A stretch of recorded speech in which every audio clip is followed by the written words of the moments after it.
Salt and camphor ചാനലിലേക്ക് എല്ലാവർക്കും സ്വാഗതം. കീം 2024 എൻജിനീയറിംഗ് റാങ്ക് ലിസ്റ്റും ബിഫാം റാങ്ക് ലിസ്റ്റും പ്രസിദ്ധീകരിച്ചിരിക്കുകയാണ്. ഇനി അടുത്തത് ഇതിൻ്റെ ഓപ്ഷൻ എൻട്രിയിലേക്ക്, അതായത് സെൻട്രലൈസ്ഡ് അഡ്മിഷൻ പ്രൊസീജിയറിലേക്ക് കടക്കാനാണ് സാധ്യത. Category rank list memo clearing ഒക്കെ കഴിഞ്ഞ ശേഷമായിരിക്കും കാറ്റഗറി റാങ്ക് ലിസ്റ്റ് വരുന്നത്. അതിന് മുമ്പ് തന്നെ ഒരുപക്ഷെ ഓപ്ഷൻ എൻട്രി തുടങ്ങാനുള്ള സാധ്യതകളുണ്ട്. ഡേറ്റ് കറക്റ്റായിട്ട് അറിഞ്ഞിട്ടില്ല. ഡേറ്റ് അറിയുന്ന മുറയ്ക്ക് ചാനലിലൂടെ അപ്ഡേറ്റ് ചെയ്യും. എന്നാണ് വരിക എന്ന് ചോദിക്കേണ്ട ആവശ്യമില്ല. അതിനു മുമ്പ് തന്നെ ഞാൻ ഇത് കറക്റ്റ് അറിയുന്ന സമയത്ത് തന്നെ ഇതിൽ ചാനലിൽ ഇട്ട് തരാം. അപ്പോൾ ഓപ്ഷൻ എൻട്രിയുടെ സമയത്ത് എന്തൊക്കെ കാര്യങ്ങളാണ് സൂക്ഷിക്കേണ്ടത് എന്നുള്ള ഇതും ഞാൻ വിശദമായൊരു വീഡിയോ തന്നെ ചെയ്യുന്നുണ്ട്, അതിലൂടെ അറിയിച്ചു തരാം. പക്ഷേ ഓപ്ഷൻ എൻട്രിയുടെ മുമ്പ് നിങ്ങൾ ശ്രദ്ധിക്കേണ്ട ഒന്ന് രണ്ട് കാര്യങ്ങൾ. ഒന്നാണ് അൺനെസസറി ഓപ്ഷൻസ് കൊടുക്കുന്നതിനെ പറ്റിയുള്ള എന്താണ് സിയുടെ പ്രോസ്പെക്ടസിൽ പറഞ്ഞിരിക്കുന്നത് എന്നുള്ളത്. പ്രോസ്പെക്ടസിലെ 86-ാം പേജിൽ ക്ലോസ് 12.2.4 സി എന്നുള്ള വിഭാഗത്തിൽ ഒരു ഇത് പറയുന്നുണ്ട്. Penalty for filing bar retaining unnecessary options. ആവശ്യമില്ലാത്ത ഓപ്ഷൻസ് കൊടുക്കുന്നതിനും അത് നിലനിർത്തുന്നതിനും ഉള്ള പെനാൽറ്റി എന്ന് പറഞ്ഞ് കൊടുത്തിരിക്കുന്നത് വളരെ ഗൗരവമുള്ളൊരു കാര്യമാണ്. അത് പ്രത്യേകം ശ്രദ്ധിക്കുക. ആ ഗൗരവമുള്ള കാര്യം എന്താണെന്നുള്ളത് അറിയിക്കാൻ വേണ്ടിയാണ്. പിന്നീട് ഇത് ഞാൻ അറിഞ്ഞിരുന്നില്ല, പ്രോസ്പെക്ടസിൽ പറഞ്ഞിരുന്നില്ല എന്നൊന്നും പറയാൻ നിൽക്കരുത് എന്നുള്ളതുകൊണ്ടാണ്. 2 വർഷം വരെ ഡീബാർ ചെയ്യാവുന്ന ഒരു കേസാണ്.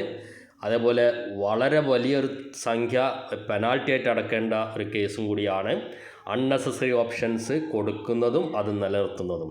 അപ്പോൾ ആ അൺനെസസറി ഓപ്ഷൻസ് കൊടുക്കുക എന്ന് പറഞ്ഞാൽ നമുക്ക് ആവശ്യമില്ലാത്ത ഓപ്ഷൻസ് കൊടുക്കുന്നതിനാണ് അൺനെസസറി ഓപ്ഷൻസ് കൊടുക്കുക എന്ന് പറയുന്നത്.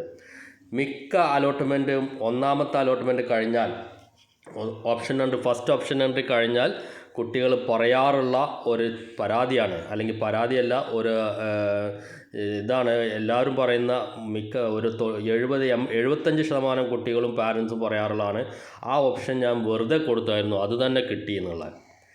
വെറുതെ കൊടുക്കുക എന്ന് പറഞ്ഞാൽ ഓപ്ഷൻസ് വെറുതെ കൊടുക്കുക എന്ന് പറയുന്നത് അങ്ങനെ ഒരു സ്റ്റൈലേ ഇല്ല. ഓപ്ഷൻസ് എന്ന് പറയുന്നത് നമ്മൾ കിട്ടാൻ ആഗ്രഹിക്കുന്ന കോഴ്സുകളുടെ ലിസ്റ്റ് നമ്മുടെ ഓർഡർ ഓഫ് പ്രയോറിറ്റിയിൽ കൊടുക്കുകയാണ്. അതിൽ അവസാനം കൊടുക്കുന്ന കോഴ്സ് വരെ, അവസാനം കൊടുക്കുന്ന ഓപ്ഷൻസ് വരെ നമുക്ക് കിട്ടിയാൽ പോകുന്നുള്ളതുകൊണ്ടാണ് നമ്മളത് കൊടുക്കുന്നത്. കിട്ടിയാൽ നമ്മൾ പോകാത്തൊരു ഓപ്ഷൻസ് നമ്മൾ ഒരിക്കലും കൊടുക്കാൻ നിൽക്കരുത്. ആ കോളേജ് കിട്ടിയാൽ ഞാൻ പോവില്ല എന്നാണെങ്കിൽ വെറുതെ ഈ ഓപ്ഷൻസ് കൊടുത്ത് നോക്കരുത്. അത് കിട്ടുമോ ഇല്ലയെന്ന് അറിയാൻ വേണ്ടിയാണ്. ഇനി അതന്നെ അവസാനം കിട്ടി എന്നൊക്കെയാണ് സാധാരണ പറയാറ്. അപ്പോൾ ഈ ഒരു പറച്ചിൽ ഉണ്ടാവാതിരിക്കാൻ വേണ്ടിയാണ് ഇപ്പോൾ തന്നെ ഞാനിത് മുന്നറിയിപ്പ് നൽകുന്നത്. ഇതിൽ പറയുന്നത് for engineering including BTech courses offered by universities. ഇതിലെ ഒരുപാട് ബിടെക് പലതരം യൂണിവേഴ്സിറ്റികളും ഇതിൽ ഓഫർ ചെയ്യുന്നുണ്ട്. KTU ഓഫർ ചെയ്യുന്നുണ്ട്, MG കേരള, കാലിക്കറ്റ് യൂണിവേഴ്സിറ്റികൾ ഓഫർ ചെയ്യുന്നുണ്ട്, അതേപോലെ അഗ്രികൾച്ചർ യൂണിവേഴ്സിറ്റി ഓഫർ ചെയ്യുന്നുണ്ട്. അപ്പോൾ ഇതൊക്കെ ഓഫർ ചെയ്യുന്ന ഏത് യൂണിവേഴ്സിറ്റി ഓഫർ ചെയ്യുന്നതാണെങ്കിൽ പോലും അതിൽ ബിടെക് കോഴ്സ് ആണെങ്കിലും ആർക്കിടെക്ചർ കോഴ്സ് ആണെങ്കിലും ഫാർമസി കോഴ്സ് ആണെങ്കിലും അവർ ഇതിൽ പറയുന്നത് candidates who file bar retain unnecessary option but do not take admission on allotment to the course or college during the final phase of allotment. ഒന്നാമത്തെ ഘട്ടത്തിൽ നിങ്ങൾ കൊടുത്ത അലോട്ട്മെൻറ്റിൻ്റെ കൊടുത്ത ഓപ്ഷൻസ് അല്ല ഇവിടെ പറയുന്നത്. ഫൈനൽ ഫേസിൽ കൊടുത്തിരിക്കുന്ന ഒരു അലോട്ട്മെൻറ്റ്, ഓരോ ഓപ്ഷൻ, ആ ഓപ്ഷനിലേക്ക് നിങ്ങൾക്ക് അലോട്ട്മെൻറ്റ് കിട്ടിക്കഴിഞ്ഞാൽ എന്നിട്ട് അതിൽ നിങ്ങൾ ജോയിൻ ചെയ്യാതിരിക്കുകയും ചെയ്ത് കഴിഞ്ഞാൽ ഉള്ളതാണ് പറയുന്നത്. will lose the fee if any already paid to സിഇക്ക് ആൾറെഡി നിങ്ങൾ ഒരു ഫീസ് അടച്ചിട്ടുണ്ടാവും. അതായത് 3rd അലോട്ട്മെൻറ്റിലാണ് കിട്ടുന്നതെങ്കിൽ പോലും ഫസ്റ്റ് അലോട്ട്മെൻറ്റിലോ സെക്കൻഡ് അലോട്ട്മെൻറ്റിലോ കിട്ടിക്കഴിയുമ്പോൾ നിങ്ങൾ ഫീസ് അടച്ചിട്ടുണ്ടാവും. ആദ്യമായിട്ട് 3rd അലോട്ട്മെൻറ്റിലാണ് കിട്ടുന്നതെങ്കിൽ ഫീസ് അടച്ചിട്ടുണ്ടാവില്ല. അപ്പോൾ ഓപ്ഷൻ എൻട്രിയിൽ പങ്കെടുക്കാൻ ഫീസ് അടച്ചിട്ടും ഉണ്ടാവും. 2000 രൂപയാണ് കഴിഞ്ഞ വർഷം ഓപ്ഷൻ എൻട്രിയിൽ പങ്കെടുക്കാനുള്ള ഫീസ് ഉണ്ടായിരുന്നത് ജനറൽ കാൻഡിഡേറ്റ്സിനും OBC കാൻഡിഡേറ്റ്സിനും. SC/ST OEC വിഭാഗത്തിന് 500 രൂപയായിരുന്നു. അപ്പോൾ ഈ ഫീസ് അടച്ചാലേ നിങ്ങൾക്ക് ഓപ്ഷൻ എൻട്രിയിൽ പങ്കെടുക്കാൻ സാധിക്കുള്ളൂ. അപ്പോൾ അങ്ങനെ എന്ത് ഫീസ് CEക്ക് അടച്ചിട്ടുണ്ടെങ്കിലും അത് റീഫണ്ട് ചെയ്യില്ല. തേർഡ് അലോട്ട്മെൻറ്റിന് ശേഷം നിങ്ങൾക്ക് കിട്ടുന്ന ഒരു കോളേജിലേക്ക് നിങ്ങൾ പോകുന്നില്ല എന്ന് തീരുമാനിക്കുകയാണെങ്കിൽ. പക്ഷേ അവിടെ വീണ്ടും ഒരു കണ്ടീഷൻ പറയുന്നുണ്ട്. CE അപ്പോഴും എന്താ പറയുക, അത് വരിഞ്ഞു മുറുക്കുന്നില്ല. If the concerned allotment is conducted after the start of classes and the resulting vacant seat remain unfilled. അതായത് ആ അലോട്ട്മെൻറ്റ് ക്ലാസ് സ്റ്റാർട്ട് ചെയ്തതിന് ശേഷമാണ് അലോട്ട്മെൻറ്റ് നടക്കുന്നത്. അതേപോലെ ആ സീറ്റ് ഫില്ല് ചെയ്തിട്ടില്ല എങ്കിൽ മാത്രമേ നിങ്ങൾക്ക് ഈ റീഫണ്ട് തരാതിരിക്കുകയുള്ളൂ. അല്ലെങ്കിൽ റീഫണ്ട് കിട്ടുമെന്നാണ് അപ്പോൾ മനസ്സിലാവുന്നത്. അപ്പോൾ അൺനെസസറി ഓപ്ഷൻസ് റീറ്റെയിൻ ചെയ്യാതിരിക്കുന്നതാണ് എപ്പോഴും നല്ലത് എന്ന് പ്രത്യേകം ഉണർത്തുകയാണ്.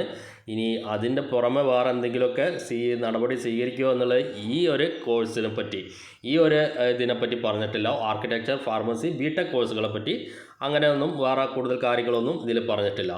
പക്ഷേ മെഡിക്കൽ ആൻഡ് മെഡിക്കൽ അലൈഡ് കോഴ്സിൽ വളരെ സീരിയസ് ആയിട്ടാണ് ഇത് കാണുന്നത്. നോക്കുക, candidates who file bar retain unnecessary options but do not take admission on allotment to the course during the final phase of allotment to a course as notified by the CE, resulting in government seats and management seat allotted by CE to lapse. അപ്പോൾ അങ്ങനെ ഒരു തീരുമാനം എടുത്തു കഴിഞ്ഞാൽ medical and medical allied കോഴ്സുകളുടെ കേസിൽ നിങ്ങൾ പിന്നീട് പോകുന്നില്ല എന്ന് തീരുമാനം എടുത്തു കഴിഞ്ഞാൽ തേർഡ് അലോട്ട്മെൻറ്റ് കിട്ടിയ ശേഷം പിന്നെ അവിടെ യാതൊരു അലോട്ട്മെൻറ്റും പിന്നെ നടക്കില്ല. സ്പോട്ട് അലോട്ട്മെൻ്റ് അല്ലാതെ മറ്റൊരു അലോട്ട്മെൻറ്റ് നടക്കില്ല. CEയുടെ ഒരു അലോട്ട്മെൻറ്റും നടക്കില്ല. അപ്പോൾ CEയുടെ ഒരു അലോട്ട്മെൻറ്റും നടക്കാതെ ആ സീറ്റ് വേക്കൻ്റായി പോയി കഴിഞ്ഞാൽ, അങ്ങനെ വേക്കൻ്റായി പോയി കഴിഞ്ഞാൽ ആ ഇതിന് പീനലൈസ് ചെയ്യും, പെനാൽറ്റി അടയ്ക്കേണ്ടി വരും. ആ പെനാൽറ്റി പറയുന്നുണ്ട് ഇവിടെ ₹10 lakhs ഓൺലി ഫോർ MBBS, വെറും 10 ലക്ഷം രൂപ MBBSന്. അതേപോലെ ₹5 lakhs ഫോർ BDS, 5 ലക്ഷം രൂപ BDSന്. അതേപോലെ ₹50,000 only for all other courses. മറ്റേത് കോഴ്സാണെങ്കിലും 50,000 രൂപയും ഫീസ് ഇത് പെനാൽറ്റി ആയിട്ട് അടയ്ക്കേണ്ടി വരും എന്നാണ് ഇവിടെ പറഞ്ഞിരിക്കുന്നത്. അപ്പോൾ മെഡിക്കൽ അലൈഡ് കോഴ്സുകളിൽ തേർഡ് അലോട്ട്മെൻറ്റിന് ശേഷം ആ കോഴ്സിന് പോകാൻ നിങ്ങൾ ആഗ്രഹിക്കുന്നില്ല എങ്കിൽ, തേർഡ് അലോട്ട്മെൻറ്റ് കിട്ടുന്ന കോഴ്സിന് പോകാൻ ആഗ്രഹിക്കുന്നില്ല എങ്കിൽ ആ കോഴ്സുകളൊക്കെ നിങ്ങൾ, അല്ലെങ്കിൽ ആ ഓപ്ഷൻസൊക്കെ തേർഡ് അലോട്ട്മെൻറ്റ് വരുന്നതിൻ്റെ മുമ്പ് തന്നെ മാറ്റിയേക്കണം. കിട്ടിയാൽ പോകും എന്ന് ഉറപ്പുള്ള കോളേജുകൾ മാത്രമേ തേർഡ് അലോട്ട്മെൻറ്റിൽ നിങ്ങൾ വെക്കാവൂ. ഇല്ല എങ്കിൽ ഈ പറഞ്ഞ പെനാൽറ്റി ഉറപ്പായിട്ടും അടയ്ക്കേണ്ടി വരും. എന്ന് മാത്രമല്ല, their candidate is also liable to be cancelled and also will be debarred from appearing the entrance examination or allotments conducted by CE for a period not exceeding 2 years. 2 വർഷത്തേക്ക് പിന്നീട് CE നടത്തുന്ന പരീക്ഷകളൊന്നും എഴുതാൻ പറ്റാത്ത ഒരു ഡീബാറിങ്ങും വരാൻ സാധ്യതയുണ്ട് എന്നാണ് പറയുന്നത്. അതുമാത്രമല്ല, in case of failure to remit the penalty, the same is liable to be recovered under the Revenue Recovery Act. Penalty അടച്ചില്ല എന്ന് കരുതുക, പെനാൽറ്റി അടക്കാൻ കഴിയുന്നില്ല, 10 ലക്ഷമൊന്നും എൻ്റെ അടുത്ത് ഇല്ല എന്നൊരു കാൻഡിഡേറ്റ് പറയുകയാണെങ്കിൽ റവന്യൂ റിക്കവറി ആക്ട് വഴി അത് ഈടാക്കും എന്ന് തന്നെയാണ് പറയുന്നത്. അപ്പോൾ ഈ പെനാൽറ്റി അടക്കേണ്ടത് ഇൻകം എനിക്ക് വളരെ കുറവാണ്, ഞാൻ EWS ആണ്, അല്ലെങ്കിൽ എനിക്ക് 1 ലക്ഷത്തിന് താഴെയാണ് ഇൻകം, അല്ലെങ്കിൽ ഞാൻ SC/ST കാറ്റഗറിയിൽ വരുന്നതാണ്, OEC കാറ്റഗറിയിൽ വരുന്നതാണ്, അപ്പോൾ എനിക്കത് അടക്കേണ്ടി വരില്ല എന്നൊന്നും ആരും കരുതണ്ട. അതും പ്രത്യേകം ഇവിടെ പറയുന്നുണ്ട്. Irrespective of annual family income, nativity bar reservation status. Reservation ഏതാണ് നോക്കൂല, നാറ്റിവിറ്റി ഏതാണ് നോക്കൂല, ഇൻകം എത്രയാണെന്ന് നോക്കാതെ ഈ പെനാൽറ്റി അടക്കേണ്ടി വരും എന്നാണ് ഇതിൽ പറയുന്നത്. വളരെ ശ്രദ്ധയോടുകൂടി ഓപ്ഷൻ കൊടുക്കാൻ ശ്രദ്ധിക്കുക. ആവശ്യമില്ലാത്ത ഓപ്ഷൻസ് ആരും ഒരിക്കലും കൊടുക്കാൻ നിൽക്കേണ്ട. ആവശ്യമുള്ള ഓപ്ഷൻസ് മാത്രം, അത് medical and medical allied course ആണെങ്കിലും എഞ്ചിനീയറിംഗ് കോഴ്സുകളാണെങ്കിലും BR കോഴ്സ് ആണെങ്കിലും BPharm ആണെങ്കിലും ഒക്കെ ആവശ്യമുള്ളത് മാത്രം നൽകാൻ ശ്രദ്ധിക്കുക. ഇനിയും ഇത്തരം കാര്യങ്ങൾ അറിയുന്ന മുറയ്ക്ക് നിങ്ങൾ അറിയേണ്ട കുറേ കാര്യങ്ങൾ ഇനിയും ഉണ്ട്. ഓപ്ഷൻ എൻട്രിയുടെ സമയത്തും അലോട്ട്മെൻറ്റ് പ്രോസസ്സിൻ്റെ സമയത്തും ഒക്കെ നിരവധി കാര്യങ്ങൾ അറിയാനുണ്ട്. ആവശ്യമുള്ളവർക്ക് എൻ്റെ വാട്സപ്പ് ഗ്രൂപ്പിൽ ജോയിൻ ചെയ്യാവുന്നതാണ്.